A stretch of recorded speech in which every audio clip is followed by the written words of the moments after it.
Mä haluan lyhyesti jakaa aiheesta rohkeasti uuteen vuoteen.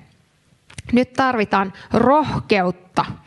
Mä en tiedä, katsoitko sä, tuolla oli jossain uutisissa, että Nostradamus on profetoinut, että tästä tulee ihan kamala vuosi ja niin edelleen, jotakin ihme heboja sieltä aikojen takaa. Ja näähän on todennettu jo vääriksi profetioiksi, sillä eivät ne ole toteutuneet. Ja meidän tulisi olla erityisen vaikuttuneita siitä, että joka ikinen Raamatun profetia on toteutunut tai sitten se on toteutumassa. Valtaosa Raamatun profetioista on jo toteutunut. Sä et löydä yhtään lupausta, mikä olisi jotenkin väärin niin, että me voitaisiin sanoa, että hei kato tossa, toi ei toteutunut silloin kun Jumala sanoi. Ja itse asiassa Kristus on henkilöitymä profetioiden toteutumisesta. Ja silloin kun me luotetaan tähän Jeesukseen, niin meidän ei ikinä tarvitse pelätä, mitä joku jostakin sanoo ja mitä kaikkea sieltä saattaa negatiivista tulla. Me saadaan rohkeasti tämän ristin miehen jalanjäljissä kulkea tähän uuteen vuoteen. Itse asiassa tällaiset ajanjaksot, kuten tämä vuoden vaihtuminen, niin tämähän on Jumalan lahjaa meille. Me saadaan lahja Jumalalta. Katsokaa, jos hän ei olisi laittanut ajanjaksoja paikalleen yötä ja päivää ja niin edelleen, niin eihän meillä olisi käsitystä ajasta. Ja hän on luonut tämän luomakuntansa toimimaan näin. Ja nyt meillä on tämmöinen ajanjakson nivelvaihe edessä ja se on lahja Jumalalta.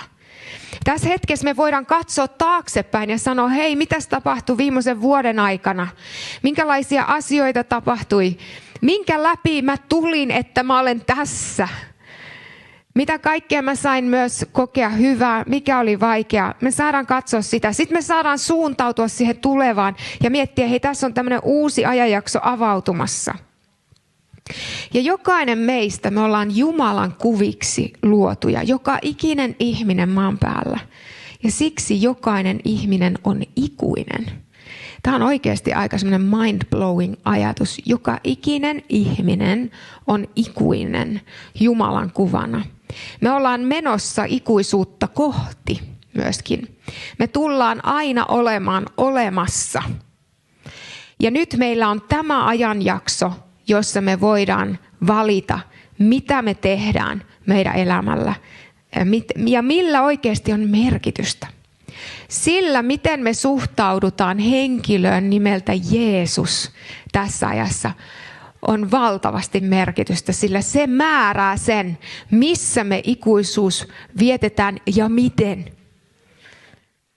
Eli nyt puhutaan hyvinkin ytimestä. Millainen sun vuosi oli? Joku voisi ehkä taputtaa itseään ja sanoa, että hei, sä pääsit tänne asti. Tai ehkä sä nostat kätesi pystyyn ja sanot, kiitos Jeesus, sä toit mut tästä vuodesta läpi. Joku toinen ehkä sanoi, että oli paljon siunauksia ja oli taisteluja varmasti kaikilla. Ja tiedätkö, mitä me voidaan tehdä tämän menneen vuoden kanssa? Me voidaan nimetä se opettajaksi. Me voidaan antaa sille merkitys, niin kuin Aatamille Jumala sanoi, hei, saat nimetä kaikki eläimet. Ja Aatami sai tämmöisen valtuuden tehdä niin sulla on valtuus sun elämässä nimetä tämä mennyt ajanjakso. Sä voit sanoa, että hei, tämä vuosi, se oli mun opettajani. Herra opetti mua sen kautta. Mieti, mitä sä oot oppinut tämän vuoden aikana. Ja samalla kun sä mietit, niin mä kerron mun yhden isoimmista teemoista mun henkilökohtaisessa elämässä tänä vuonna. Ja se oli Jumalan aikataulun odottaminen. Ja mä itse asiassa puhuinkin siitä tuossa syksyn alussa, odota Jumalaa saarnan. Se tuli suoraan eletystä elämästä. Ja odottaminen on ihan sairaan vaikeeta. Mä en tiedä, onko täällä ketään, joka sanoo, että helppoa on. Minulle se on helppoa. Mulle ei ainakaan ole. Ja meillä oli vielä semmoinen puristetilanne, missä meidän piti tiettyyn hetkeen mennessä saada vastauksia. Ja ajatelkaa, mitä meille kävi. Pitkään odotettiin kuukausi toisensa jälkeen.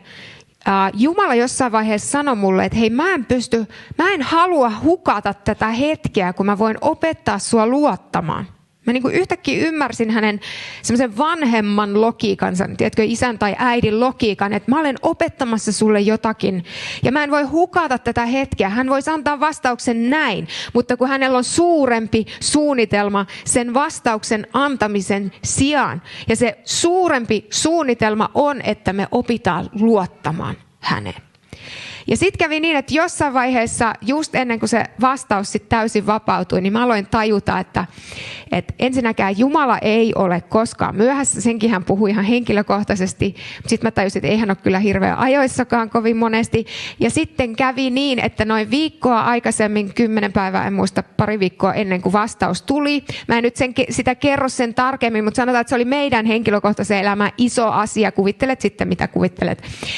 Ja se ei ollut vauva, mutta ajatelkaa, voi, ei, nyt se sonki on selätetty. Mutta hengessä nyt on hyvä hetki tulla raskaaksi.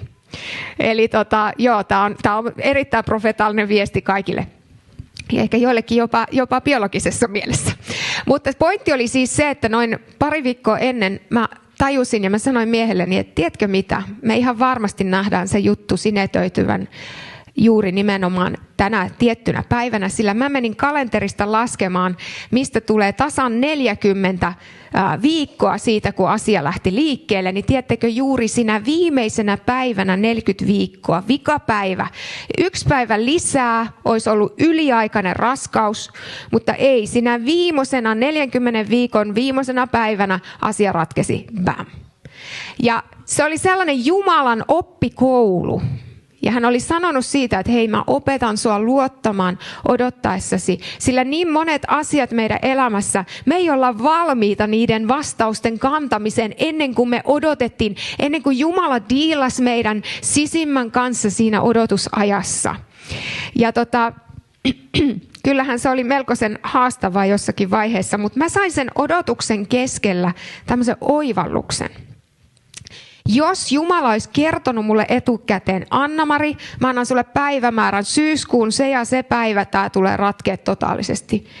Ja Jumala selkeästi se ilmoittaisi mulle, niin mä tajusin, että niin, sittenhän mä voisin kaikkina muina päivinä rentoutua.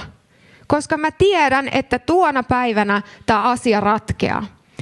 Ja sitten mä jatkoin ajatusta sillä, että no jos Jumala ei kerro sitä päivämäärää, milloin tämä mun odottama asia ratkeaa, mikä oli niin kuin välttämättömyys saada etenemään, niin mitä mä sitten voin tehdä, niin itse asiassa yleensähän hän ei kerro päivämääriä. Kuka on huomannut, että Jumala ei juurikaan kerro päivämääriä? No nimenomaan. Hän juurikaan ei kerro sitä, että missä minä päivänä joku sun odottama asia tismalleen tapahtuu. Onneksi hän on tosi viisas siinä, että hän ei kerro kaikkea. Hän rajatusti kertoo. Niin siinä odotusajassa mä ymmärsin, että hei, mähän voin siis rentoutua, vaikka Jumala ei vielä kertoisikaan sitä päivämäärää, koska hän tietää sen päivämäärän. Ja mulle riittää se, että mun isäni tietää. Riittääkö sulle se, että sun isäsi tietää, mitä on tulossa? Kato, me saadaan olla semmoisia pieniä Jumalan lapsia, jotka kulkee käsi kädessä hänen kanssa. Hän näkee paljon korkeammalta. Hän näkee paljon isommasta näkökulmasta. Meidän tehtävä on pitää kädestä kiinni. Mutta sitten mä huomautan, rakas ystävä, sä joka mietit, että no kun mä oon hirveän huono pitää Jumalan kädestä kiinni. Musta tuntuu, että mä hortoilen ihan jatkuvasti ja tuntuu, että mä oon jatkuvasti kaukana hänestä. Mä haluan muistuttaa sulle Kalevi Lehtisen minun iskostaman kuvan, millä käsiotteella Jumala pitää meistä kiinni. Se ei ole näin, vaan rakkaat, se on näin. Ja sun kannattaa pitää kiinni Jumalasta, koska sä oot lähempänä häntä. Sä koet enemmän läheisyyttä, kyllä, mutta jos sulta joskus ote irtoaa, niin hän sanoo, että minä olen uskollinen silloinkin, kun sinä et sitä ole. Tiedätkö, tämä hetki, nyt kun me ollaan 22.4 jättämässä taakse, tämä on loistava tilaisuus muistaa, että on kyse armosta, on kyse Jumalan armollisuudesta meitä kohtaan.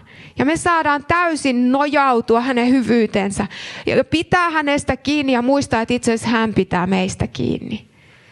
Sä voit oikeasti levätä ja leväten astua uuteen vuoteen kaikkeen siihen, mitä sieltä on tulossa. Ja on tosi tärkeää muistaa, kun me katsotaan taaksepäin, että hei, missä kaikkialla Jumala oli sulle uskollinen? Missä tilanteessa sä näit, että sä tulit läpi? Tiedätkö, se on sun semmoinen muisto, jota sun tulee vaalia. Vanhassa testamentissa he rakensi aina semmoisia kivialttareita kohtiin, missä Jumala toimi. Nyt sun tulee rakentaa alttari siihen kohtaan, siihen tilanteeseen, mistä sä tulit läpi, missä jotain tapahtui, missä Jumala auttoi sua, sillä sä tulet tarvimaan sitä alttaria myöhemmin. Ja sä voit muistuttaa itseäsi, hei kerran Jumala toi meidät tosta läpi, hän tulee tuomaan meidät tuostakin läpi. Mitä tahansa tuleekaan, sut on valmennettu sitä varten. Sut on valmistettu tätä tulevaa vuotta varten, kun sä kuljet Herran kanssa. Jos sä oot ollut hänestä kaukana, niin kipitä nyt hyvä ihminen lähelle isäsi, sillä hän rakastaa sua ja hänellä on paras sulle. Et sä halua enää mennä oman älykkyytesi varassa. Meillä on maailman älykkäin persoona, itse Jumala tässä, jonka kanssa me saadaan elää tätä elämää. En suosittele itseen luottamista. Niin paljon puhutaan, luota itseesi, just do it. Ei, se ei toimi. Kaikki, jotka on sitä kokeillut, ei pelitä ilman Jumalaa. Me halutaan olla Jumalan luottavia ja hän on uskollinen.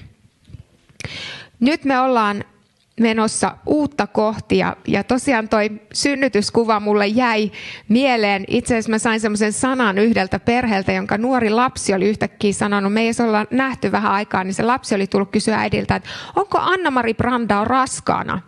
Ja mä jäin miettimään sitä, siis vastasin kyllä heti, että no ei todellakaan ole, mutta mua jäi mietityttämään se profetaalisena sanana tähän hetkeen. Mä oon miettinyt paljon sitä Marian storia, mitä me joulun aikaan monesti luetaan ikään kuin, että no niitähän on taas se Luukkaan kirjoittama story, mitä me jouluisin toistetaan, mutta siellä kerrotaan, että Maria kätki sydämeensä Jumalan puheen. Ja siinä hän kävi niin, että hän synnytti näkyväksi sen, mitä enkeli ilmoitti Jumalalta tulleena. Ja tiedätkö, Jumala kutsuu sua, mua, meitä olemaan ihmisiä, jotka kuuntelee Jumalaa ja kätkee sen sanan sydämeensä ja sit kantaa hedelmän sen mukaisesti. Millaisen elämän sä haluat tulevan vuoden aikana elää?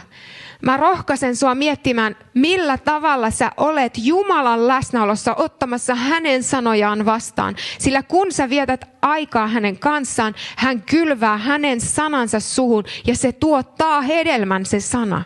Kun sä oot Raamatun äärellä, tiedätkö mitä Jumala tekee Pyhän Hengen kautta? Hän sun sisimpään kylvää sanaa, mikä tuottaa tietynlaisen hedelmän. Nyt jos sä pysyt poissa Raamatun äärestä, sä pysyt poissa rukouksesta, sen mukaista hedelmääkin tulee sun elämään. Me voidaan tässä kohtaa vuotta katsoa, hei nyt mä tiedän, mä haluan linjata mun elämän paremmin. Mä tiedän, mitä mä voin tehdä paremmin siksi, että mä haluan kantaa hedelmää, joka tuottaa Jumalalle kunniaa. Monella tapaa tämä aika on kuva synnytyksestä. Nyt tämä on kovin synnytysteemainen, mutta antakaa anteeksi. Minä olen kätilön tytär, joten mitä voidaan odottaa. Ja isä on vielä majuri edes mennyt, niin tässä on niin armeija ja synnytys ja nämä teemat elää. Mutta tämä on siis profetaalista kuvaa, tämä meidän aikamme, me odotetaan Jeesusta tulevaksi takaisin. Tämä ei ole vaan semmoinen story, mikä on sydäntä lämmittävä, että ehkä joku päivä vielä kaikki menee oikein. Fyysisesti Kristus on palaamassa takaisin. Ja tämä aika on täynnä merkkejä siitä, että ajan supistukset ne tapahtuvat yhä tiiviimmin, yhä niin kuin lähempänä toisiaan. Me ei tiedetä, milloin Jeesus tulee takaisin. Mutta me tiedetään, että se on lähempänä. Siitä me ollaan ihan varmoja. Jos joku ilmoittaa sulle päivämäärän muuten tässä asiassa, niin sit se on suoraan kyllä pimeyden syövereistä se tyyppi. Eli toisin sanoen me odotetaan niin kuin se voisi tapahtua vaikka heti huomenna, mutta me ei tiedetä vaikka menisi 100 vuotta. Mutta mä jossittelen vielä, mitä jos kestäisi vielä 100 vuotta, että Jeesus tulee takaisin. Niin tiedätkö, se on ihan valtavan lyhyt aika meille, koska meidän tarvii välittää tämä seuraavalle sukupolvelle. Ja nyt mä haastan meitä kaikkia, miten jokainen meistä, olit se minkä ikäinen tahansa, millä tavalla sä varustat seuraavaa. Mä haluan nyt haastaa sua, mä koen, että Herra haluaa haastaa sua. Millä tavalla sinä varustat seuraavia? jos on vielä 100 vuotta aikaa? Miten sä annat seuraaville tämän sanoman eteenpäin? Nyt tämä tuleva vuosi on sitä varten meille annettu. Herra voisi ottaa meidät jo kotiin taivaaseen, jos olisi kyse vain meidän mukavuudesta. Mutta tämä vuosi on meille annettu armon aikana, että me saadaan vielä viedä eteenpäin tätä maailman parasta uutista. Ajattele. Ja sut on kutsuttu mukaan. Ketään täältä ei ole kutsuttu sinne jonnekin kentän ulkopuolelle katsomaan sieltä, että no miten nuo muut pärjää. Kaikki on otettu mukaan. Miehet, naiset, tästä voit kuunnella saarnankin. Nuoret, lapset, vanhukset, kaikki kelpaa tähän joukkueeseen, Herran joukkueeseen. Meitä kutsutaan kentälle. Missä sä oot piileskellyt? Mä en ole kirjoittanut tätä saarnaa, mä kerron, tää tulee nyt Herralta. Missä sä olet piileskellyt? Mä uskon, että Herra puhuu. Minkä takana sä oot pälyillen ollut tämän vuoden aikana? Nyt jätä se pelko. Potkaise sitä mennessäsi. Tule sen takaa esiin. Lähesty Jumalaa. Ota rohkeita askelia hänen kanssaan. Anna hänen sanansa viedä sun elämää syvemmälle. Mä kuulin tämän vuoden aikana yhden johtajuusopettajan sanovan näin. Hän sanoi näin, että hän päätti yhdessä vaiheessa elämänsä, että hän joka päivä oppii yhden asian. Hän oppii joka päivä yhden uuden asian, niin että vuoden lopussa hän on oppinut siis tyylin 365 uutta asiaa. Hän on kasvanut vääjäämättä. Ja mä jotenkin otin sen itselleni. Mä ajattelin, että mä haluan joka päivä oppia jotakin uutta. Ja se alkoi innostaa mua. Tiedätkö, mikä on tylsää? Tylsää on vain yrittää säilyttää sitä, mitä sulla jo on. Se on äärettömän tylsää. Sen takia seurakunta on joillekin ihmisille tylsyyttä. Koska ei olla lähdetty laajentamaan. Säilytetään vaan sitä, mitä meillä on. Oot sä tylsistynyt jossain vaiheessa? Ehkä syy on se, että sä et ole seikkailus mukana.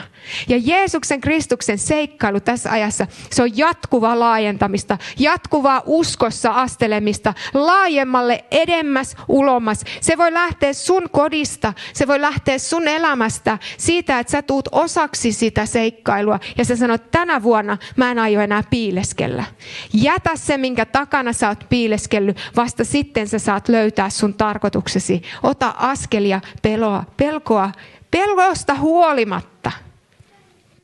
Me ollaan siis menossa kohti Jeesuksen tulemista ja meidän ei tarvitse pelätä, sillä me saadaan nostaa päämme ja muistaa, että meidän voittaja tulee. Ja hän on jo voittanut ja me ollaan mahtavassa tiimissä mukana. Ja jollakin tapaa on vaan sana sanottava siitä, että kyllähän tässä nähdään semmoista pimeyden tiivistymistä. Me nähdään erilaisia kristinuskoa vastaan tulevia voimia ja ääniä. Ja pitäisi vaientaa kaikki, mikä kristillisyyteen liittyy. Kuka tahansa tämän näkee meidän mediasta ja eri tahoilta. Mutta meidän tulisi muistaa, että tiedätkö, aina kun pimeys nostaa päänsä, niin se päätyy Jumalan juoksupojaksi. Ja mulle suurin todiste tästä on risti, eikö niin? Koska ristillä pimeys tuli päin Jumalan suunnitelmaa ja sanoi, minä tuhoan tuon Jumalan pojan. Pimeys luuli tappavansa roomalaisten ristiinnaulitsijoiden kätten kautta Jumalan ratkaisun koko ihmiskunnalle. Pimeys luuli voittavansa. Ja mitä tapahtui? Itse asiassa juuri sen hetken kautta Jumalan suurin rakkaus, hänen kirkkautensa tuli näkyväksi ja Jumala kukisti pimeyden ristillä. Eikö sitten sun elämässä, sun elämän pimeyksissä, siellä hetkissä, missä sä et tiedä, mitä tehdä, minne mennä. Eikö siellä tämä sama ristin Jumala kykenisi kääntämään sitä tilannetta? Eikö meidän maassamme tämä sama Jumala, joka vähemmistö kristityistä muutti koko maailman. Hän otti 12 äijää ja muutti koko maailman. Eikö hän pystyisi tekemään sitä Suomessa, Euroopassa, meidän ajassa, juuri meidän kaltaisten en tiedä minkälaisten, siis vajaavaisten, keskinkertaisten ihmisten kautta, minä luen itseni siihen, ehkä sä oot parempaa kastia. Sellaisten niin kuin me, sellaisten ihmisten kautta, eikö hän pystyisi muuttamaan tätä maailmaa. Meidän tulee nostaa päämme. Sä oot elossa just tällaista aikaa varten. Aattele. Ja meidän tulisi suorastaan innostua tämän kaiken keskellä.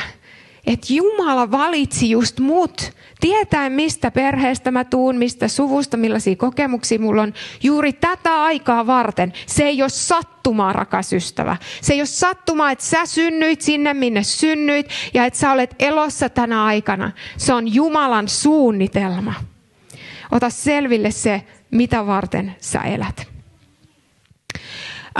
Tosiaan vuonna 2024 Jumala puhui Robertolle siitä, että on aika laittaa koti kuntoon. Ja me ollaan sitä teemaa paljon käsitelty seurakunnassa vuoden aikana. Ja tosiaan se on ollut semmoista valmistautumista. Hei, laita sun elämässä palikat kuntoon, mitkä on jäänyt roikkumaan. Laita asiat, mitkä on jotenkin ollut tekemättä, niin pistä ne ojennukseen, valmistaudu. Ja sitä ollaan eletty laajemminkin ja sitten ollaan nähty, mitä Jumala on tehnyt tämän vuoden aikana, niin kuin tuossa jo kerrottiin. Ja nyt tämä vuosi 2025, tämä sana pyhittymisestä, niin me uskotaan, että se on Jumalalta puhetta meille. No mitä se pyhittyminen on, niin mä vielä vähän avaan sitä. Katsois, kun vanhassa liitossa, vanhassa testamentissakin oli tämmöisiä astioita, ja saattoi olla yksi astia, että sitä käytetään jossakin ihan arjessa. Mutta sitten jos se astia pyhitettiin, niin se erotettiin Jumalan käyttöön. Se siis otettiin pois arkikäytöstä ja se pyhitettiin vähän niin kuin ne parhaat Arabian kupit. Että näitä käytetään vasta kun on joulu tai en minä tiedä. Se on vähän niin kuin sama ajatus, että nämä on säästetty tiettyä tarkoitusta varten erotettuna muusta. Ja itse asiassa, jos katsot vanhaa testamenttia, niin siellä kerrotaan, että niitä astioita jopa ihan suoraan valmistettiin vain Jumalan käyttöön. Ja nyt mä haluaisin jatkaa tätä ajatusta sua kohtaan ja meitä kohtaan. Että sut ja mut, oot sä tiedostanut tämän, on valmistettu Jumalalle astiaksi. Hänen käyttöönsä, häntä varten, hänen kunniakseen. Eikä elämässä ole mitään järkeä ennen kuin me löydetään tämä asema hänen edessään. Että mä olen savinen astia, mutta hänelle mestarille erotettu, mut on pyhitetty arjesta, erotettu maailmasta. Me ei olla maailmasta, mutta me ollaan kyllä maailmassa. Jumalan pyhittyminen ei tarkoita sitä, että susta tulee munkki tai nunna. Ei ole syötävä se ensimmäinen, ei ole donitsi-lapset. Se on munkki tai nunna, tämmöinen erottautunut ihminen. Ja ei se tarkoita sitä, että sä eristäydyt maailmasta ja elät outoa elämää, tai Herra siunatko heitä. Mutta se tarkoittaa sitä, että sä tiedät, kenen sä olet ja kenelle sä elät. Ja mitä se tarkoittaisi meille, jos me lähettäisiin tähän uuteen vuoteen niin, että Herra, mä elän niin, että mä olen erotettuna sulle. Mun kaikki elämän alueet on sun. Mun aikani, se on sulle. Mun ihmissuhteeni, ne on sulle. Mun vaurauteni, rahani, mitä tahansa mulla onkaan, se on sulle. Mun perheeni, se on sulle. Kaikki mitä minussa on, minulla on. Mun lahjani, mä annan ne sulle käyttöön. Jos sulle kelpaa tämmöiset lahjat, niin minä annan ne. Mä voin vielä kertoa, että mulla on monesti ollut ajatus siitä, että mä oon tosi keskinkertainen soittaja. Ja sit mä olin ajatellut, että ei tällaisilla pianotaidoilla pysty tekemään mitään. Ja Jumala vuosia puhui mulle, että ei kun mä haluan Anna-Mari sut. Ja mitä Jumala sanoo sulle tänään, että hei mä haluan sut. Mä olen valmistanut sut sun lahjojesi kanssa mua varten. Jumala ei halua lähettää sua niin, että sä olisit jonkun muun näköinen. Että sä muutat itsesi jonkun muun kaltaiseksi ja sitten hän sanoisi, no niin nyt tommosen mä haluan lähettää tänne mun pelloille. Vähän sanoi, että hei mä haluan juuri sinut mun pelloilleni kanssani. Meidät on siis erotettu Jumalaa varten. Ja tämä todellisuus on jotakin, mitä meidän tulee tietää tässä ajassa. Mä muistutan vielä Efesolaiskirja 2, 8-10. Tästä kaikki lähtee. Armosta te olette pelastettuja uskon kautta. Ei ole mitään järkeä lähteä uuteen vuoteen pinnistellen omin voimin. Armosta te olette pelastettuja uskon kautta. Ettei itsenne kautta. Se on Jumalan lahja. Me ollaan saatu lahjaksi tämä pyhyys, tämä asema Isän edessä. Ja se jatkuu. Jake 9, ette itsenne kautta, ettei kukaan voisi kerskailla. Täällä ei ole ketään, joka voisi sanoa, että kyllä minä olin niin mahtava, kun minä pelastuin. Ei ole kuule ketään. Kaikki katseet kääntyvät Jeesukseen. Me sanotaan, että kyllä sä oot mahtava, kun sä kykenit mun kaltaisen ihmisen pelastamaan, antamaan mulle kyvyn edes ajatella sua, Jumala. Se kykykin on sulta. Se, että mä voin edes uskoa sinun, ajatella sua, sekin on lahja sulta. Ja mä muistutan sua, että tiedätkö, kaikki sun syntivelat vuodelta 2024, niin ne on maksettu. Mietipä. Kaikki ne sun tekemättömyydet, tekemiset, vääryydet vuodelta 2024, nyt mä kerron sen Jumalan sanasta sulle, ne on maksettu. Tämähän voisi olla aika hyviä uutisia. Tämä voisi muuttaa meidän arkea. Me ollaan saatu anteeksi. Me lähdetään puhtaalta pöydältä uuteen vuoteen. Millaiselta pöydältä sä haluat lähteä? Haluatko sä raahata joulun eltaantuneet kinkut ja ne tortut, mitä kukaan ei enää halua katsellakaan? Haluatko sä kantaa ne sinne uuteen vuoteen vai haluaisit sä lähteä uudesta? Puhtaalta pöydältä. No Herra tarjoaa sulle sitä, hän on sen tehnyt. Sä vaan sanot, tämä on minun. Kiitos Jeesus siitä, mitä sä oot tehnyt. Kukaan ei voi tätä ansaita. Kaikki syntivelat on maksettu ristillä. Ja koska me ymmärrämme tämän, niin sitten tulee jae 10. Vain jos sä ymmärrät tämän, mitä tässä sanottiin, vain jos sä otit sen vastaan vielä semmoisella vaikka ontuvallakin luottamuksella, että mun on vaikea uskoa, että voiko tämä olla näin helppoa. Tämä on niin helppoa. Jumala on tehnyt kaiken. Niin sitten me jatketaan jakeeseen 10. Sillä me olemme hänen tekonsa, hänen astiansa, hänen tekemänsä saviruukku, luodut Kristuksessa Jeesuksessa niitä tiettyjä hyviä töitä varten, joita Jumala on ennalta valmistanut vaeltaaksemme niissä. Jumalalla on vuoteen 2025 tiettyjä hyviä tekoja sulle tehtäväksi, juuri sulle räätälöityjä. Niitä ei voi muut tehdä, ne on sun vaikutuspiirissä.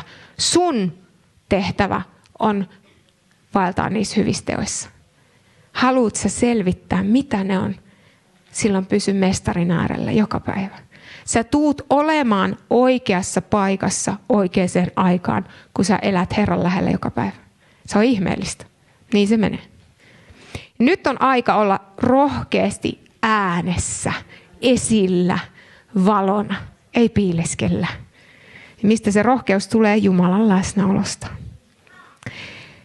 Tämä on meidän hetki pitää meteliä Jeesuksesta. Tämä on sun ja mun hetki pitää kovaa ääntä Jeesuksesta. Ootteko te mukana? Ootko sä haastettu? Minäkin olen. Pidetään Herrasta meteliä. Pelko sanoo, että sä et ole vielä valmis, sä et osaa, etkä pysty. Sun tulee vaieta ja vetäytyä ja eristäytyä. Mutta Herran pelko, eli Jumalan kunnioitus, sanoo, mä oon kuulijainen, vaikken mä kokis vielä olevani aivan valmiskaan. Mä oon valmis oppimaan. Ja sen takia mä hyväksyn, että mä tuun kaatuilemaan tehdessäni, mennessäni niitä tiettyjä hyviä tekoja. Mä aion olla äänessä siitä, minkä mä tiedän oikeaksi. Herran pelko sanoo, mä aion pysyä yhteydessä toisiin kristittyihin. Ja Herran pelko sanoo, mä aion pysyä näkyvillä silloinkin, kun se maksaa mulle vaikka kaiken. Raamattukoulussa me syksyn aikana opiskeltiin loppujaksossa Jumalan kirkkaudesta ja siitä, että kautta Raamatun Jumalan kirkkaus, mitä se ylipäätään on, se on sitä, että hän tulee näkyväksi. Hän tulee esiin, hänen luonteensa paljastuu. Vanhassa testamentissa kävi niin, että kun Jumala ilmestyi temppeliin, ihmiset olivat kasvoillaan maassa. Papit eivät pystyneet edes käyttämään mikrofonia ja puhumaan, vaan kaikki makasivat maassa Jumalan läsnäolossa. Ja sitten me tiedetään, että Kristuksessa Jumalan kirkkaus on tullut täysin julki. Se teema, mikä sieltä löytyi, oli se, että aina siellä, missä uhrataan, siellä Jumalan kirkkaus ilmestyy.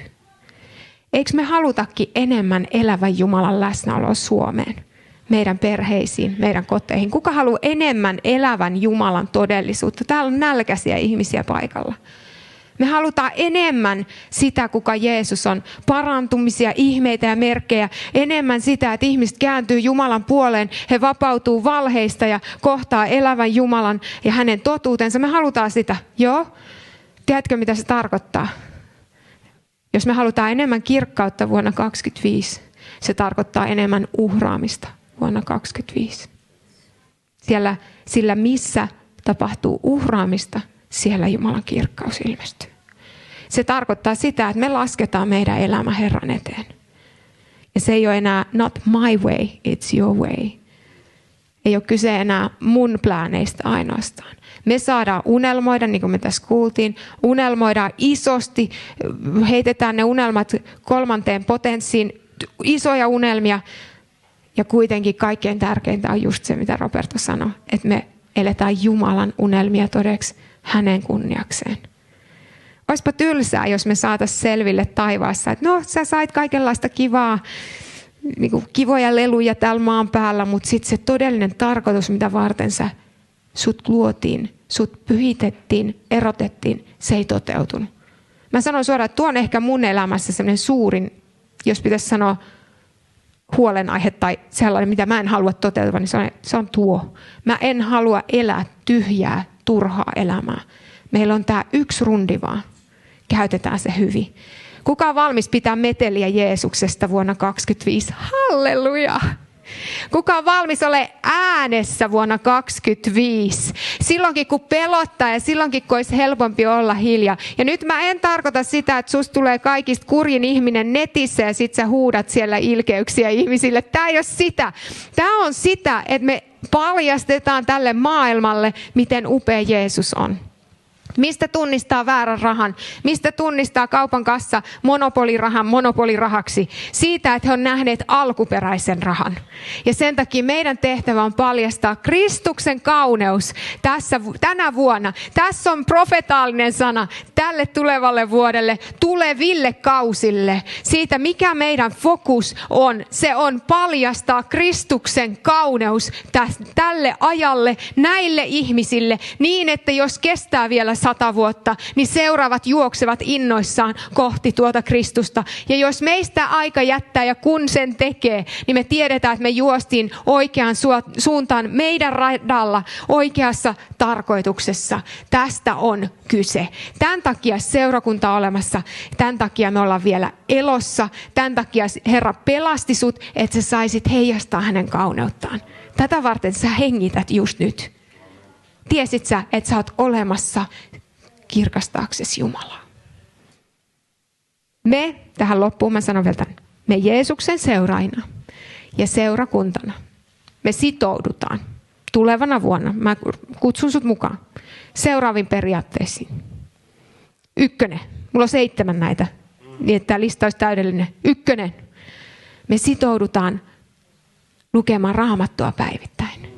Sillä kun me luetaan Jumalan sanaa, hän pesee meidän mieltä kaikista valheista. Hän uudistaa meidän mieltämme. Me uudistutaan, me saadaan elämää sisimpäämme, kun Kristus puhuu sanansa kautta. Joka kerta, kun sä avaat Jumalan sanan, Pyhä Henki puhaltaa taivaallista ilmapiiriä sun elämääsi. Haluat sä tätä tunkkasta maailmaa sun arjen täyteen vai haluat sä Kristuksen taivaallista ilmapiiriä? Silloin avaa se ikkuna, mikä sulle on annettu. Se on se Raamattu, mikä on suora ikkuna sinne Kristuksen todellisuuteen. Sieltä hän puhuu. Sieltä hän vakuuttaa meitä todellisuudesta ja totuudesta. Päivät on erilaisia, kun me luetaan Raamattua. Kuka on huomannut sen? Kun me luetaan Raamattua, ne päivät on erilaisia. Ja toisinpäin, kun me ei lueta Raamattua, ne päivät on erilaisia. Toinen periaate, rukous. Nyt mennään, kuulkaa, perusteisiin. Rukous, eli keskustelu Jumalan kanssa. Tämä on meille Jeesuksen seuraajina arkea joka päivä. Sen ei tarvitse olla jotain kummallista. Ihan vaan, että me suljetaan ovi ja me ollaan kaksin hänen kanssaan. Raamattu erikseen kertoo, että on olemassa tällainen kutsu Isältä, että me suljetaan ovi ja mennään Jumalan eteen ilman muita ihmisiä. Kyllä me pystytään rukoilemaan muidenkin kanssa, mutta jotain muuttuu, kun sä oot kaksin jonkun kanssa. Oot sä huomannut ihmissuhteissa, kun sä oot kahdestaan jonkun kanssa, jotain muuttuu. Kun sä oot kahdestaan Jeesuksen kanssa, jotain muuttuu. Tämä on Herran haaste meille vuoteen 2025. Kaksin hänen kanssaan. 3. kohta, sitoutuminen paikallisseurakuntaperheeseen. Älä vaan käy seurakunnassa. Tule osaksi perhettä. Sillä tämä on Jumalan perhettä maan päällä. Siitä esikuvaa, mikä taivaassa tulee täydellisesti sitten olemaan koettavissa. Älä jää sellaiseksi aidan päällä kristityksi, mikä käy tippailemassa varpaitaan siellä täällä ja sanoo, että tuolla oli kivat kokoukset ja sitten tuolla voima ilmeni, vaan etsiydy yhteen kristilliseen paikallisseurakuntaan ja sitoudu kuin se olisi sun perheesi. Tai sanotaanko näin, että se olisi se perhe, jonka Jumala olisi sulle tarkoittanut. Koska joskus on niinkin, että meidän rikkinäiset perhekokemukset saa meidät kokemaan. Mä en osaa sitoutua, mä en tiedä miten tulla yhteisöön. Jumala parantaa sua siinä niistä haavoista, mitä sä oot ehkä saanut sun lapsuudessa, kun sä löydät tähän seurakuntaperheyhteyteen. Ja toki se oma perhe on äärettömän tärkeä. Sitoudu, älä vain käy seurakunnassa, ollaan seurakunta. 4. kohta, upotuskaste. Jos sä et ole käynyt kasteella, Jeesusta seurannut kasteen hautaan, niin nyt lauantaina 4. tammikuuta on mahdollista käydä kasteella. Tämä on sun mahdollisuus. Tämä on yksi asia, mitä me Jeesuksen seuraajina eletään todeksi ja sinne jää kuule se sun vanha ihmisesi sinne hautaan, sinne veden alle. 5. kohta, Pyhän Hengen kaste. Tämä on se, mitä me seurakuntana tullaan elämään todeksi. Me uskotaan siihen, että Pyhä Henki edelleen täyttää sydämiä ja ihmisiä tässä ajassa. Ja hän haluaa, että sinä ja minä ollaan täynnä häntä. Ja ei vain kerran niin kuin se ensimmäinen kastehetki, kun Pyhä Henki täyttää sut ensimmäistä kertaa, vaan joka päivä täyttyillään Pyhästä Hengestä. Tämä on jotakin, mihin hän kutsuu meitä. 6. kohta, Jeesuksesta toisille kertominen. Jeesuksen seuraajina me ei olla hiljaa, me pidetään meteliä hänestä. Sulla on jokin story siitä, mitä Jeesus on tehnyt sun elämässä, kuka hän on. Sulla on ymmärrystä hänestä. Jos sulla ei vielä ole, niin tänään sä saat kokea hänen todellisuutensa, tuu vaikka rukoiltavaksi. Ja 7. kohta, Jumalan kunniaksi eläminen, mistä jo puhuttiin. Me ei enää kuuluta itsellemme, me kuulutaan meidän tekijällemme. Joten on järjetöntä elää itselle. Siinä ei ole enää mitään järkeä. Me halutaan elää hänelle. Nousta ylös. Halleluja. Jeesus, me ollaan tässä sun kasvojesi edessä. Ja me tiedostetaan, Herra, että sä oot tulossa takaisin. Sä tuut tuomitsemaan elävät ja kuolleet, Herra. Tämä on todellisuus, mikä me nähdään Raamatusta. Me tullaan antaa tili tästä elämästä. Herra, anna meidän herätä tälle todellisuudelle tänään. Mä rukoilen sitä ihmettä itseni kohdalla, meidän kaikkien kohdalla. Että Herra, me saataisiin suunnata tämä vuosi, tulevat ajat. Me ei tiedetä paljonko aikaa meillä on. Mutta tämä tuleva ajanjakso, johon me nyt astutaan, niin, että me saadaan sanoa sun kasvojesi edessä, Herra, se oli sulle. Kaatuillenkin mä kaatuilin eteenpäin, Herra. Se oli sulle. Mä tein parhaani elääkseni sun kunniaksesi. Herra, herätä meidät nyt, sillä tästä tulee ihan mieletön vuosi sun kanssa, jos me nyt tämä päätös tehdään ja jos me pysytään siinä. Herra, kiitos, että sun henkesi, Pyhä Henki on sitoutunut pitämään meidät tiellä, pitämään meidät yhteydessä. Meillä on maailmankaikkeuden suurin voima meidän tukenamme. Pyhä Henki, mä rukoilen, että sä jokaista täytät tälläkin hetkellä. Täytä, Herra, me otetaan vastaan uskossa ja hengen täyteys. Jos joku ei ole koskaan täyttynyt Pyhällä Hengellä, hän saa nyt täyttyä Jeesuksen nimessä. Jos täällä on joku, joka ei ole vielä tehnyt ratkaisua tietoisesti Jeesus sun puoleen, hän saa nyt sanoa, Jeesus Kristus, mä annan sulle koko elämäni. Mä en pidättele enää mitään pois sulta, Herra. Mä olen nähnyt, että sä olet pelastaja, joka tulit mua varten, jotta mun ei tarvitsisi kärsiä valintojeni seurauksia, Jeesus, ikuisuudessa, vaan mä saan olla vapaa ja tuntea sut, rakastava Jumala, Jeesus sun kauttasi. Me rukoillaan yhdessä, että jokainen saa lähteä pelastustielle. Ja Herra, ei koskaan poiketa siltä pois, Herra, koska sun armosi, sun hyvyytesi pitää meidät tiellä. Silloinkin, kun me ollaan uskottomia, sä olet uskollinen. Kiitos, Herra, että sä olet Pyhän Henkesi kautta valtuuttanut meidät pitämään meteliä tästä nimestä, joka ansaitsee kaiken kunnioituksen, arvostuksen, ylistyksen ja palvonnan. Jeesus, sua me tänään täällä korotetaan. Halleluja. Aamen.